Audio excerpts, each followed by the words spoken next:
할렐루야. 우리 교회의 절기 가운데 사순절 기간은 우리 영적인 측면에서 볼 때 우리의 영혼이 회복되어지고 영혼이 소생되어지고 또 영적 성숙을 이루는 기간이 이 사순절 기간이라고 볼 수가 있습니다. 벌써 사순절이 반이 이제 접어들었어요. 얼마 남지 않으면 사순절이 끝나게 되는데 이번 이 사순절 기간 동안에 여러분들 모두가 다 영적으로 소생하고 회복되는 이런 귀한 시간 되시기를 바랍니다. 땅에 깊숙이 있던 모든 새싹들이 땅을 이렇게 비집고 나는 것처럼 우리 영혼도 힘을 얻어가지고 쑥쑥쑥 올라오는 그런 역사가 있어야 될 줄로 믿습니다. 우리 영적인 소생과 회복을 위해서는 여러 가지 방법들이 많이 있겠지만은 첫 번째는 뭐냐면 하나님의 거룩하신 말씀을 깊이 묵상을 해야 됩니다. 따라서 할까요? 하나님의 말씀을 깊이 묵상하자. 디모데전서 4장 5절에 보게 되면 하나님의 말씀과 기도로 거룩해진다, 그런 말씀이 있어요. 하나님의 말씀이 있어야만이 우리의 영혼이 소생하고 회복되어지게 되는데 그 하나님의 말씀 속에는 크게 나누는 네 가지의 능력이 그 속에 들어가 있습니다. 오늘 제가 이렇게 하나님의 말씀을 읽었습니다. 지금 전하고 있습니다. 함께 말씀을 나누고 있는데 이 말씀 속에는 네 가지 능력이 들어가 있는데 첫 번째는 뭐냐? 우리 영혼을 살리는 능력이 그 속에 들어가 있습니다. 로마서 1장 16절에 보게 되면 복음은 믿는 자에게 구원을 주시는 하나님의 능력이 됨이니라. 복음의 능력이 우리 속에 들어오기만 하면 그 말씀이 하나님의 능력으로 바뀌어지게 될 줄로 믿습니다. 말씀 속에 생명이 들어있기 때문에 그 말씀이 우리 속에 들어오게 되면 영혼이 소생하고 회복되는 역사를 경험하게 되는 것입니다. 두 번째, 하나님의 그 말씀은 활력, 운동력이 있다고 그랬습니다. 히브리서 4장 12절에 보게 되면 하나님의 모든 말씀은 살아있고 운동력이 있어 좌우의 어떤 낯선 검보다도 예리하여 혼감이 관절과 골수를 찔러 쪼개기까지도 한다 그랬어요. 말씀 속에는 에너지, 힘이 들어있기 때문에 그 말씀 속이 우리 심속에 파고 들어오게 되면 우리 영혼이 그 말씀의 거룩한 말씀을 통해서 치료도 되고 회복이 되어지고 새로운 역사를 만드는 이런 위대한 역사가 있게 될 줄로 믿습니다. 에스겔 골짜기의 마른 뼈를 향해서 우리 여호와의 말씀이 선포되지 않았습니까? 모든 뼈들이 서로 그들이 하나 뭉쳐지라니까 모든 뼈들이 함께 모여서 서로 상합하고 연결되더니 가죽이 덮이더니 하나의 큰 군대를 만들어내는 것처럼 하나님 능력의 말씀이 우리 가운데 들어오게 되면 메마른 우리의 심령이 다시 회복돼서 힘을 얻게 될 줄로 믿습니다. 하나님의 거룩한 말씀 속에는 새롭게 하는 능력이 그 속에 들어가 있습니다.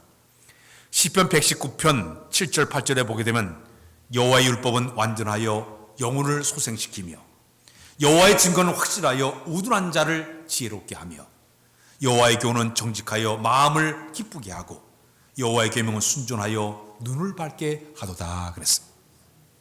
말씀이 심령 속에 들어오게 되면 우리가 새로워지는 역사를 경험할 줄로 믿습니다. 네 번째, 마지막에는 하나님의 거룩한 말씀은 우리에게 치유와 회복의 능력이 있습니다. 말씀이 내 심령 속에 찾아 들어오게 되면 우리의 영혼도 치료함 받을 수가 있고 우리의 육체도 치료함 받게 될 줄로 믿습니다. 제가 잘 아는 현재 노회장이신 그 목사님이 계신데 그 목사님이 저한테 그런 얘기를 해요. 어느 날 성경 공부 시간이 되는데 성도들이 함께 모여서 성경 공부를 쭉 하고 있는데 한 사람이 갑자기 푹 쓰러지더라고요. 그래가지고 확 넘어져가지고 이제 병원으로 옮겨갔어요. 뇌진탕이 걸린 적은 병원에 갔더니 다행히도 뇌진탕이 되질 않았어요. 근데 그분하고 이제 가가지고 목사님 가서 병문안을 갔더니 오랫동안 그 사람 속에 더러운 영이 들어있었던 거예요. 근데 하나님의 거룩한 말씀을 공부하는 동안에 말씀이 그 속에 딱 들어오니까 그 순간에 사단의 권세가 물러가면서 그가 깨끗하게 치료를 받았대요. 그래가지고 자기 병이 깨끗하게 고침받아가지고 건강을 그 악한 영이 들어오니까 온몸이 아파가지고 괴로웠는데 말씀을 공부하는 동안에 그 말씀이 들어와가지고 자기가 치료를 받았다고 그렇게 이야기를 하고 있습니다. 사랑하는 여러분, 하나님의 거룩한 말씀은 우리의 영혼과 우리의 육체를 회복시키는 역사가 있게 되는 줄로 믿습니다. 국제학습연구회에서 사람들이 그 글을 읽는다든지 또 성경을 본다든지 여러 가지 글을 많이 볼 때 어떤 효과가 나타나는가를 조사를 해봤습니다. 그런데 이렇게 듣는 것만 가지고는 5% 정도의 효과가 없다고 해요. 읽는 것은, 자기가 읽는 것은 한 10%의 효과가 있다고 얘기합니다. 그 다음에 시청각, 저렇게 시청각을 통해서 보는 것을 가지고는 한 20%의 효과가 있다고 얘기합니다. 그러나 사람들이 함께 모여가지고 집단적으로 토의를 하게 되면 50%의 효과가 나타난다고 그랬습니다. 그러나 실제적으로 그 자기가 배운 것을 실제적으로 해보게 되면은 실천을 옮기게 되면 한 75%의 효과가 나타난다고 그래요. 마지막에는 서로 자기가 배운 것을 다른 사람에게 가서 이렇게 설명을 하게 되면 90%의 효과가 있다고 얘기를 합니다. 오늘 여러분 성경 말씀을 들었으면 집에 가서 부인과 함께 나누시기를 바랍니다. 아내라는 가문에 남편과 한번 나누시기를 바랍니다. 자녀와 함께 나누게 되면 그 말씀이 90%의 역할이 나타나는 그런 역사가 나타난다고 이야기를 하고 있습니다. 미국 사람들의 농담 가운데, 교인들 가운데 성경을 읽지 않는 사람을 갖다가 거북이 교인이라고 그렇게 얘기를 합니다. 왜 이 거북이 교인이라는 그 별명이 나오게 됐는가 하면 사람들 새는, 날아다니는 새는 9일 정도는 먹지 않고 살 수 있다고 그래요. 사람은 12일 정도 먹지 않고 살 수 있다고 얘기를 합니다. 그다음에 개는 한 20일 정도는 굶으면서 살 수 있다고 얘기를 합니다. 그런데 거북이는 500일을 안 먹어도 살 수 있다고 해요. 1년도 2년 가까이를 먹지 않고도 살 수 있는 게 이 거북이라고 그래요. 그래서 성도들 가운데 하나님 말씀을 받다 먹지 않는 사람을 거북이교인이라고 그렇게 별명이 붙였다고 얘기를 하고 있습니다. 자, 여러분, 우리의 영이 소생하고 회복하는 비결은 하나님의 거룩한 말씀을 우리 심령 속에 받아들일 때 우리 영혼이 소생할 줄로 믿습니다. 회복될 줄로 믿습니다. 두 번째는 거룩한 삶을 실천하는 것도 우리의 영혼을 소생시키는 방법이 될 수가 있습니다. 성경대로 얘기하면 경건한 삶을 살려고 노력하는 것이에요. 경건하다는 얘기는 주님 중심으로 살려고 애를 쓰는 삶이 돼야만이 우리의 영혼이 소생하고 회복되게 된다는 이야기입니다. 우리가 잘 아는 욥이 동방나라 최고 부자가 되는데 그의 삶의 모습을 보게 되니까 그는 정직했다고 그랬습니다. 순전해도 깨끗하게 살았습니다. 뿐만 아니라 그는 악에서 떠난 삶을 살았고 여호와 하나님을 경외하는 삶을 살았더라. 깨끗하고 하나님을 잘 섬기는 삶을 살았기 때문에 동방나라 가운데 최고의 부자가 됐다고 이야기를 하고 있습니다. 노아 시대 때 많은 사람들이 전부 다 타락돼가지고 온갖 죄를 져가지고 썩어 문드러졌어요. 죄가 파묻힐 정도로 관영했어요. 그런데 노아만큼은 당시에 의롭게 살려고 애를 썼고 그는 완전한 삶을 살려고 애를 썼고 그는 하나님과 동행하는 삶을 살았다고 얘기하고 있습니다. 모든 사람들은 죄악 속에 살아가고 있지만 그럼에도 불구하고 거룩한 삶을 유지하려고 노력하는 경건한 사람은 이것이 바로 영이 아름답게 모습을 갖춰가는 모습이 될 줄로 믿습니다. 세 번째는 우리의 영혼을 소생하고 회복하는 세 번째 방법은 우리의 영혼을 소생하는 방법은 어떤 삶을 살아야 되냐? 따라서 할까요? 기도의 능력을 체험하자. 다시 기도의 능력을 체험하자. 사랑하는 여러분, 우리가 기도하면 하나님은 100% 응답하는 줄로 믿습니다. 왜 응답하시냐? 제가 늘 강조하지만 우리가 기도하게 되면 하나님 100% 응답은 어떻게 하시냐? 첫 번째, 그래, 예스! 금방 즉각적으로 응답하는 것이 첫 번째 방법이에요. 두 번째는 노! 안 된다고 하는 것도 응답이에요. 내가 지금 받을 만한 자격이 안 되기 때문에 이거 주면 위험하기 때문에 노 하는 것도 응답이에요. 세 번째, 기다리라. 이것도 응답이에요. 지금 때가 되지 않았기 때문에 조금 더 기다리라. 이것도 응답이에요. 그러다 보니까 우리가 기도하는 모든 것에 100%는 응답을 받게 되어 있습니다. 그래서 우리가 이렇게 신앙적인 측면에서 신앙생활을 할 때에 내 영혼을 소생시키고 내 영혼의 메마름을 갖다 생기와 회복을 부르는 가장 중요한 것은 바로 기도예요. 우리 기독교는 기도교라고 할 정도로 기도를 굉장히 많이 강조를 하고 있습니다. 우리 예수님께서 성전에 들어가서 비둘기 팔고 그리고 돈 바꾼 사람을 딱 볼 때 노끈을 가지고 채찍을 맞고 막 쫓아내면서 이런 말씀하셨어요. 내 아버지 집은 만민이 기도하는 집이니라. 너희가 강도의 굴을 만들었다고 그럼 그걸 쫓아내지 않았습니까? 내 집은, 내 하나님의 집은 만민이 말씀을 연구하는 교육기관이라고 얘기 안 했어요. 기도하는 집이었어요. 주님의 교회는 기도해야 교회가 영적으로 풍성해질 줄로 믿습니다. 우리 예수님이 이 땅에 계실 때 기도를 굉장히 많이 강조를 많이 했고 기도의 삶을 본을 보이신 분이 우리 예수님이세요. 우리 예수님은 제자들에게 깨어서 근신하여 기도하라, 너희가 정신을 차리고 기도하라, 마귀가 틈타지 못하도록 기도하라 계속 강조하시면서 특히 예수님 자신이 기도 생활의 본을 보이신 분이 우리 예수님이세요. 제자들을 삼아가지고 사역하기 전 40일 동안 본인 스스로 금식하고 단식하면서 기도한 다음에 사단의 3번의 시험을 딱 이긴 다음에 사역이 시작되지 않았습니까? 그 후에도 우리 예수님께서는 새벽 시간이 되면 새벽 미명에 일어나자마자 한적한 곳에 가서 기도 생활을 하셨습니다. 그리고 우리 예수님께서는 또 산에 올라가서 기도하시고 밤을 새워 기도하시고 저 해변가에서 기도하시고 동굴에 가서 기도하고 늘 기도하는 모습을 제자들에게 보여주셨어요. 마지막 십자가 앞에 두고도 겟세마네 동산으로 피땀을 흘려가면서 기도하지 않았습니까? 그 다음에 마지막 십자가상에 달린 상태에서도 아버지요, 저들이 하는 죄를 알지를 못하나이다. 죄를 용서하여 주옵소서. 마지막 기도할 때도 아버지여 내 영혼을 받으시옵소서. 출발도 기도를 시작하더니 마지막 순간 십자가 죽기까지 기도의 본을 보신 분이 우리 주님이신 줄로 믿습니다. 이렇게 제자들에게 기도한 삶을 그들에게 본으로 보여줬어요. 특히 우리 예수님께서는 기도할 때 기도를 다 끝마치고 나면 얼굴이 환해지시니까 기도한 다음에 얼굴이 환해지는 모습을 보면서 제자들이 예수님을 찾아왔습니다. 주님, 우리도 기도하고 싶어요. 기도를 가르쳐주세요. 그랬어요.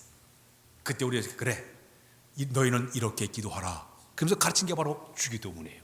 하늘에 계신 우리 아버지요, 그때 주기도문을 가르치면서 너희가 이렇게 기도하라고 가르쳐주지 않았습니까? 이렇게 우리 예수님 기도를 많이 강조하셨어요.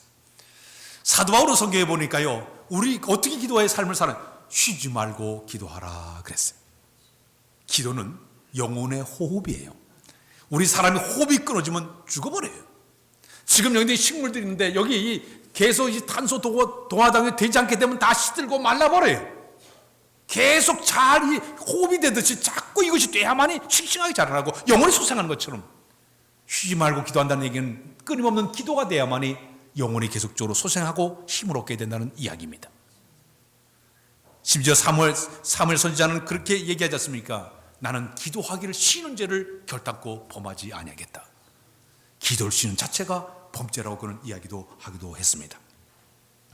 오늘 우리가 이 땅에 살아가면서 내가 은혜를 체험하고 은혜를 받고 살기 위해서는 하나님의 말씀을 잘하는 신학 박사가 되기 전에 먼저 무릎 꿇는 기도의 사람이 되어야 될 줄로 믿습니다. 기도하는 사람이 되어야 은혜의 통로가 열리는 거예요. 그래야 말씀이 깨달아지는 거예요. 그 말씀에 감동을 받게 됐고 그 말씀을 행하는 사람이 되는 것, 기도하는 자에게 주는 은혜가 된 줄로 믿습니다. M. 바운즈라는 분이 그런 얘기를 했습니다. 기도의 능력을 체험하지 못한 신앙생활하는 사람은 아직도 인간의 노력에 의해서 신앙생활하기 때문에 은혜를 알거나 체험하지 못한 잠자는 신앙인, 병든 신앙이라고 표현했습니다. 그는 얘기하기를 결과적으로 기도하지 않는 사람은 맥박이 뛰지 않는 사람이라고 표현했습니다. 기도해야만이 맥박이 펄떡펄떡 뛰게 될 줄로 믿습니다. 성경의 곳곳에 보게 되면 기도하는 사람들에게 주시는 약속의 말씀들이 굉장히 많이 있습니다.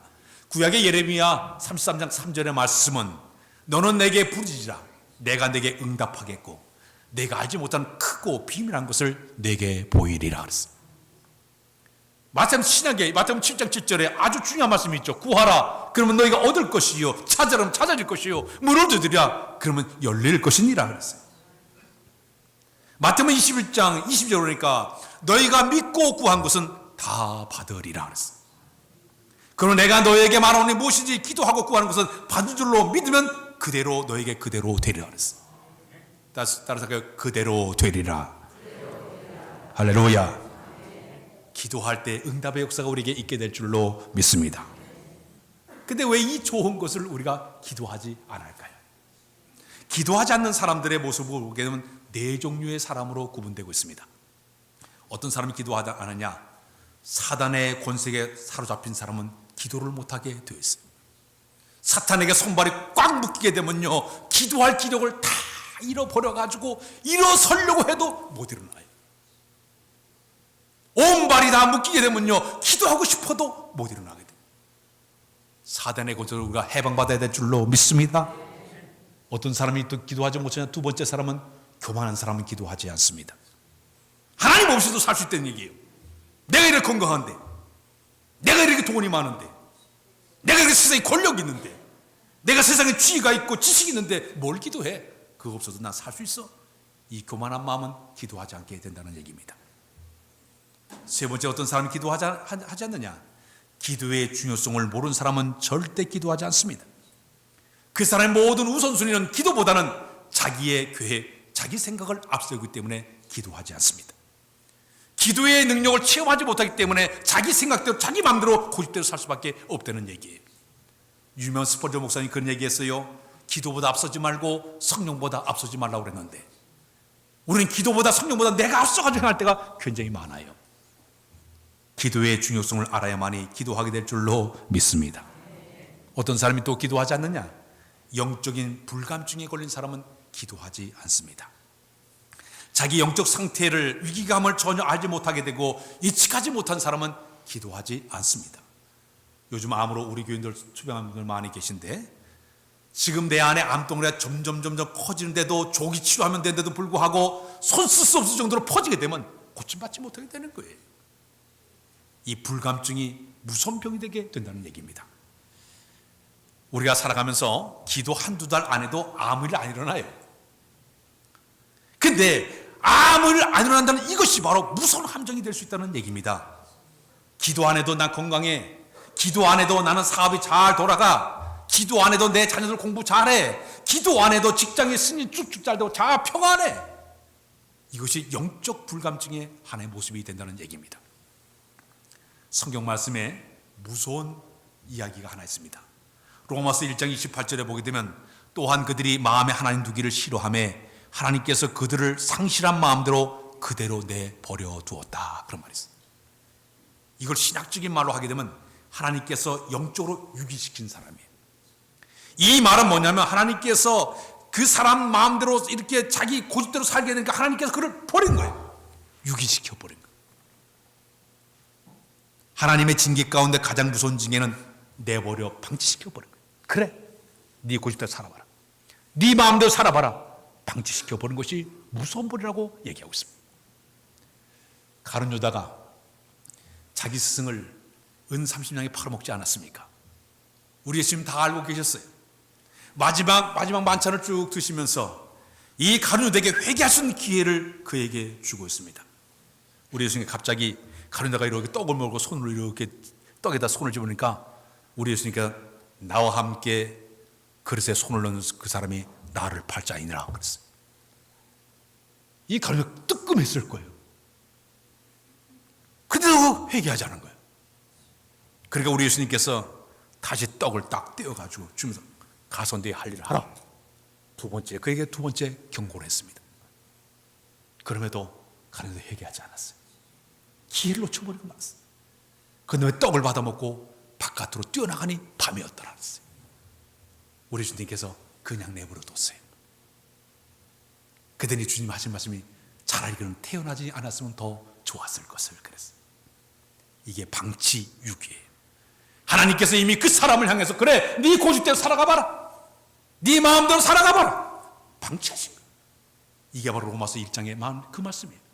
하나님께서 네 멋대로 한번 살아가봐라, 그래, 기도 없이 한번 살아가봐라, 어떻게든가 한번 살아가봐라. 우리가 신앙생활 하면서 하나님께 나를 방치하시기 전에 돌아서는 것이 필요한 줄로 믿습니다. 이미 죽은 고기는 아무리 물을 부어도 못 살아나요. 조금 살았을 때 물을 부어야 고기가 비틀비틀 살아요. 얼마 전에 저희 집에서 이렇게 새끼를, 고기가 새끼를 깠어, 구피가. 그들이 그걸 저 청주에 있는 어느 목사님 사모님, 우리 고기가 좀 필요하다고 그래, 고기가 필요하대. 그래서 주겠다고, 그래가지고 이렇게 병에다 넣어가지고, 그래서 그 사모님한테 갖다 주고 차에다 싣고, 봉고차에 싣고 이렇게 가는데, 이 차가 휙 떠들어가 홀딱 뒤집어졌어. 고기가 아무리 참도 요만해. 고기가 요만한데 아무리 그러니까 서보라고 뭐 어떻게 잡아요?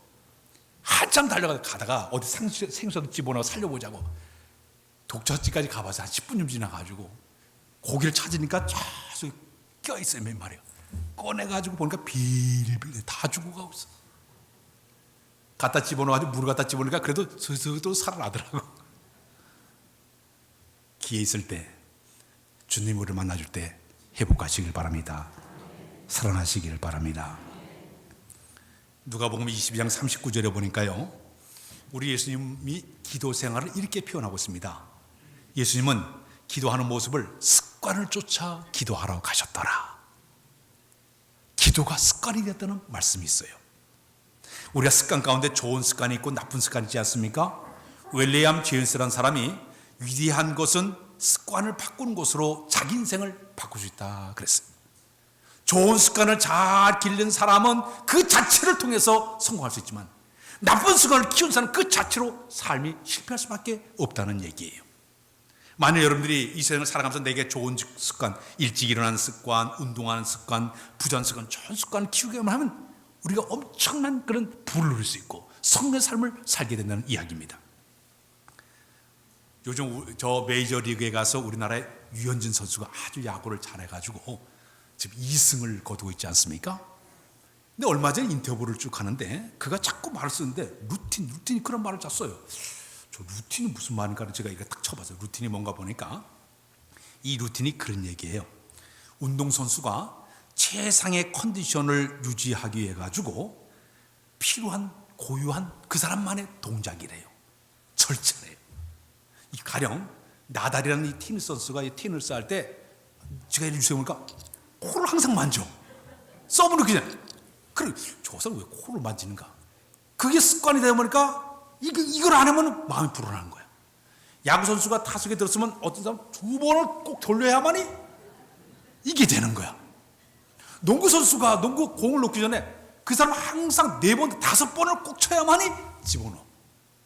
우리나라 여자 선수 가운데 배구 선수 보니까 공 휙 돌려야 돼. 이게 몸에 배가지고 안 되면 불안하니까 이 동작을 루틴이라는 그런 말을 쓰고 있습니다. 행동적인, 인적인, 종합적인 그러한 의식화예요. 그래가지고 살아가는 거예요. 그런데 오늘 우리 그리스도인들에게도 영적인 루틴이 필요합니다. 이게 바로 뭐냐면 영적 감각, 세포가 살아나야 된다는 얘기예요. 영적인 감각이 세포가 살아나야만이 기도를 안 하면 영성이 떨어져 느껴야만이 기도할 줄로 믿습니다. 기도 안 하니까 내 영혼의 피폐을 느껴야만이 기도하게 된다는 얘기예요. 이게 습관이라는 말로 루틴이라는 말을 쓸 수가 있습니다. 사랑하는 여러분, 저는 기도를 그렇게 표현하고 있습니다. 내가 삶을 살아가며 힘들 때, 어려울 때 눈을 들어 전지전능한 하나님을 향해 눈을 들어 바라본 것이 기도가 되는 줄로 믿습니다. 괴로울 때 주님의 얼굴 보라, 평화의 주님 바라보아라. 세상에서 시달린 친구들아, 능력의 주님 바라보아라. 눈을 들어 주를 보라. 내 모든 염려 주께 맡겨라. 슬플 때에 주님의 얼굴 보라. 사랑의 주님 안식 주리라. 할렐루야. 민수기 6장 24절 28, 26절에 보면 여호와께서는 내게 복을 주시나니 너를 지키시기를 원하며 여호와께서 그 얼굴 내게 비추사 은혜 베푸시기를 원하며 여호와께서 그 얼굴 내게 향하여 드사 평강 주시기를 원하노라. 눈을 들어 주님을 바라볼 때 은혜와 평강이 우리에게 다가오게 될 줄로 믿습니다. 혹시 병든 사람 있습니까? 성경 말씀에 보면 야고보서 5장 13절 너희 가운데 고난당한 자가 있느냐? 그는 기도할 것이요 즐거워하는 자가 있느냐? 그는 찬송할지니라. 14절에 보니까 너희 가운데 병든 자가 있느냐?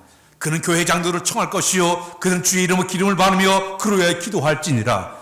믿음의 기도는 병든 자를 구원하리니 주께서 그를 일으켜 주시리라. 주를 바라보고 의지할 때 우리에게 놀라운 하나님의 은혜로 채워 줄 줄로 믿습니다. 오늘 시편 57편의 배경을 보게 되면 이 시편 57편을 지은 사람이 다윗 왕이에요. 근데 이 당시에 다윗 왕을 죽이려고 했던 사람이 사울 왕입니다. 사울 왕이 다윗을 죽이려고 계속적으로 쫓아다니니까 이리 피하고 저리 피하고 숨을 곳이 없으니까 적군 지역으로 도망갔어요.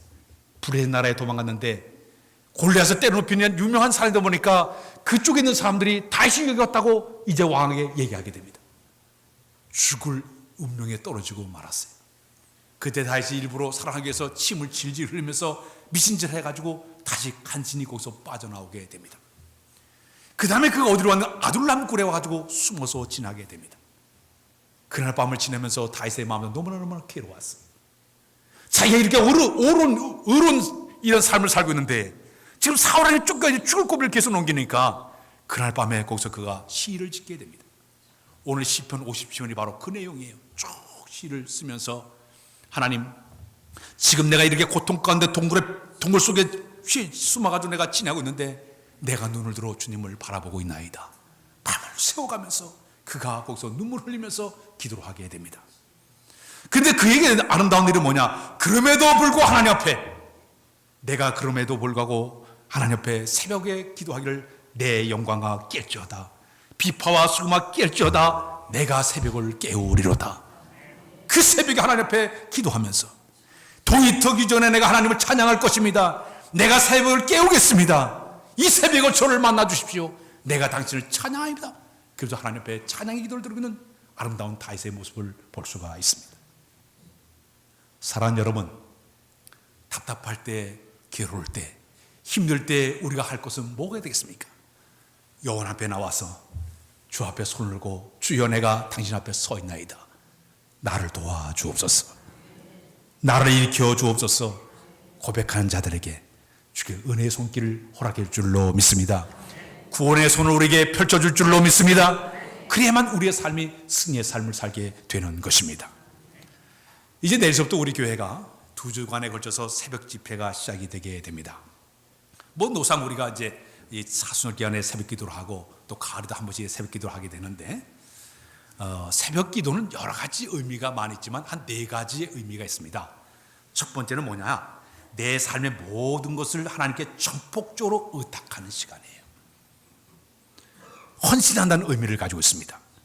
내가 새날과 더불어 내가 이제까지는 내가 내 마음대로 내 고집대로 살아왔지만 첫 시간을 주 앞에 나와서 최초의 하나님과의 시간의 만남, 최초의 하나님과의 대화를 가지면서 예배드린다는 의미가 바로 새벽기도의 첫 번째 의미입니다.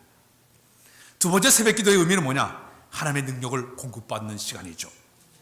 새벽에 모든 식물들이 새벽에 내리는 이슬을 통해 가지고 우를 통해 가지고 쑥쑥 새싹이 자라는 것처럼 내가 새벽마다 내리신 신령한 만나와 같은 말씀과 영적인 감동을 통해서 내 영혼이 소생하는 시간이 바로 새벽기도가 되는 줄로 믿습니다. 세 번째 새벽기도는 뭐냐? 시작의 의미가 있습니다. 어제까지 내가 실패와 좌절과 죄 속에 살아왔지만 이제 새벽기도를 통해 가지고 내가 새로운 결단과 다짐을 가지고 새로운 각오로 출발하는 시간이 새로운 시작이 있는 것이 바로 새벽기도의 의미 속에 들어가 있습니다. 마지막에는 새벽기도는 축복의 시간이죠. 하늘의 문이 열린 시간이 되는 줄로 믿습니다. 하나님께서 우리를 탁 만나주시기 위해서 하늘 문을 탁 여시고 목사님의 설교를 통해서 물론 있겠지만은 여러분들이 새벽에 나오게 이 안에 하나님의 거룩한 영 성삼위하나님 친히 임재하사 성령님이 여러분 사이사이를 운행하신 줄로 믿습니다. 운행하시고 여러분들의 마음을 감동하시고 결단케 하시고 다짐케 하셔서 그 영을 회복시키는 것이 바로 새벽기도의 의미라고 볼 수가 있습니다.